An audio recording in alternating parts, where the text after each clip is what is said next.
Another draft profile. You hear the sound, you know by now what's going on. Cravante's here. He's got the analysis, the draft guru. We're going to the trenches again, Cravante. A deep defensive line class. Walter Nolan is a name people need to know. Absolutely. Especially I've said this before.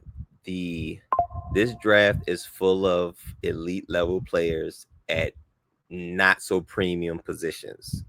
But as what we've seen as of late, we saw the Eagles uh hand the Kansas City Chiefs their own ass, especially from the defensive line. But more specifically the interior defensive line. No quarterback, okay, how good you is, how great you are, how well you move. No quarterbacks like pressure in their face. You know what I'm saying? It's the further they are away, the more they can maneuver. But if it's right in their face and you have pressure from the edge too, it's like nowhere to go. And Patrick Mahomes looked like a deer in the headlights. This was only the second time I've seen Patrick Mahomes like look helpless. And unfortunately, both of them was at the during the Super Bowl. Walter Nolan, Cravante. Let me give the people the notes on him. 6'4", 296. He was the #1 recruit nationally. I don't know if you noticed. He went to Texas A&M first. You know, they got a lot of money out there. Yes, they do. So he went there for 2 years. So 29 tackles, 2.5 tackles for loss, 1 sack, 1 forced fumble. 37 tackles, 8.5 tackles for loss, 4 sacks. Miss. That's how he ended up at Ole Miss. Got paid. So if he got money at Texas A&M and went to Ole Miss, I can Yeah. only imagine what he got paid there. And in that It- Ole it- Miss, it's money out there, man. It's money out there. They the do that. money was worth it.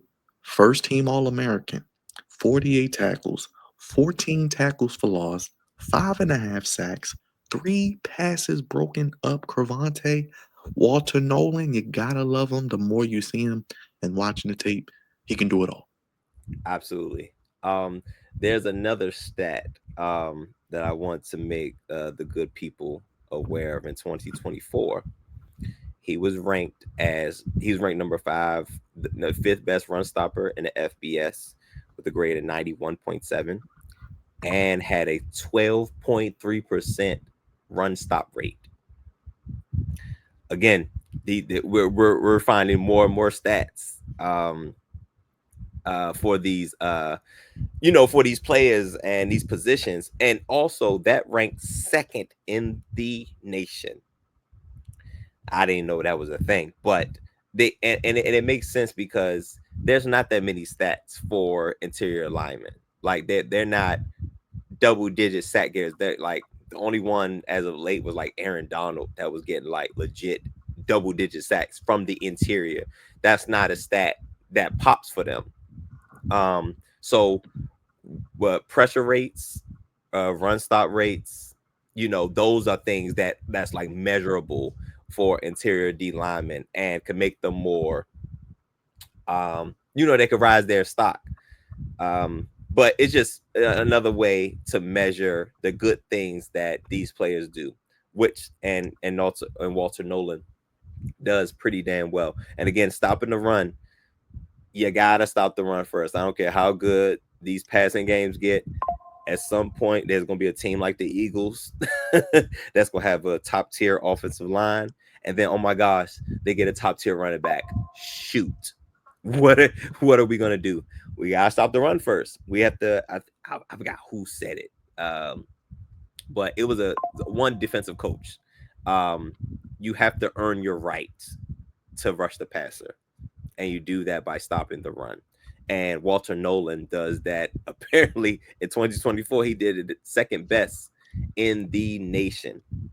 But great size and athleticism. He could play multiple positions on the defensive line, which is great for versatility reasons. He can play the edge from time to time, play interior, but I think he's most effective from the interior. Great flexibility and great bend. Maybe not to the level of an elite edge rusher, but nonetheless, you got to be able to bend on that defensive line, man. You got to be able to get around those offensive linemen. to be able to put pressure on the quarterback and shut off those rushing lanes. Um, good with setting up pass rush moves similar to Mason Graham. Not great, not elite at it, but there's upside there. And he's great at the point of attack. So 1-on-1, good luck. You're probably going to need from the on the offensive side of the ball. You're probably going to need two sets of eyes on him because 1-on-1, especially doing the stunts. Look at this. Did he just dive? He's a But very nimble man. yeah, I was like, he's 300 pounds, right? um, but 6'4", 300. Yes. and diving like that. But he's also great in the stunting game. He's really good in those aspects. Now, again, great prospect, really good prospect. They all have weaknesses. Um, he plays pretty high from time to time. I mean, being 6'4", 6'4", 300 pounds, it's hard to keep that low a lot. So he can play high from time to time. And once a defensive player plays high, them linemen eyes get big because they're like, well, I'm gonna get up under these pads and you ain't doing nothing you want to do. Um, when he is stopped initially, um, it doesn't happen often, but sometimes he finds it hard to counter. So he has to work on counter moves when he's initially stopped. Um, Good first step on the average side. But would like to see him play with more urgency at times. Like I said, minor things. These are things that can be cleaned up. Staying low as a defender. Listen, low man wins probably 90% of the time. You know what I'm saying? And him being 6'4" and coming with 300 pounds, as long as that strength is moving forward and low, that's gonna be hard to stop. But if he stands up, he's making it. He's giving them a pass. He's giving that guard and center combination a day off, and you shouldn't give them no days off, man. No days off at all. Who do you compare him to? And I'm hearing a lot of, 49ers, maybe in that 11 to 20 range. Where do you see him going? Does he fall too? I mean, I think he may end up in the top 20, top 15. Yes. So, player pro comp, Ed Oliver, and as far as where he goes, he looks like a 49er. If I'm being honest, he looks like somebody that John Lynch, I would say, which means he probably wouldn't be bad as a commander either, because Adam Peters and John Lynch really, did they thing with the 49ers as far as picking, but he looks like a 49er. Now, will he get picked that high? I'm not sure. I figured he would go probably in the 20s.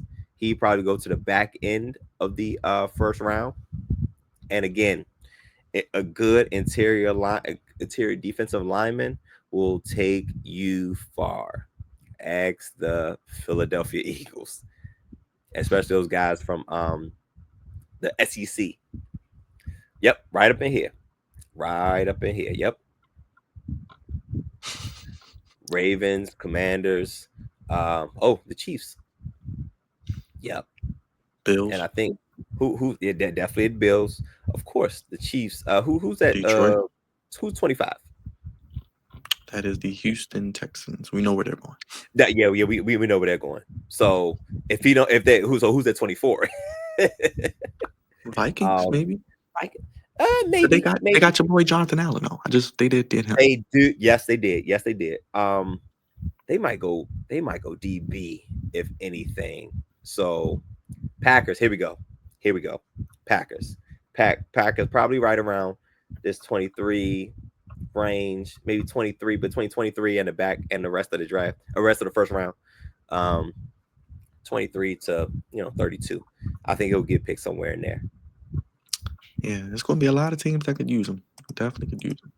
Listen, interior the guys that we've been talking about, a lot of teams just could use him because these are dare I say blue chip guys.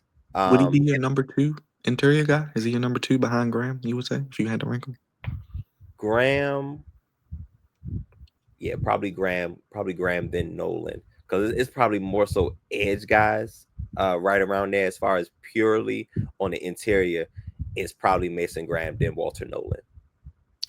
Intriguing. I'm intrigued to see where he goes. Mason Graham and who we talked about and Walter Nolan. But any final thoughts on him, Cravante, before we let the people know what to do? Um, he, hmm, it depends on how the draft goes.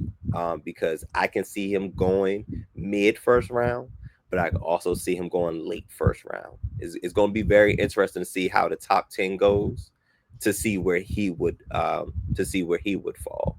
But great prospect nonetheless, and somebody's going to get a gem one way or another. Speaking of gems, the draft guru, the gem himself, Cravante. Speaking of gems, comment down below. Let us know your thoughts on Walter Nolan, any other prospect you want us to cover, where he goes, and what do you think he compares to, and where does he end up projecting at the NFL level? More draft profiles coming your way. Hit the subscribe button, hit the like button, hit the bell. I'll be back with Cravante with more.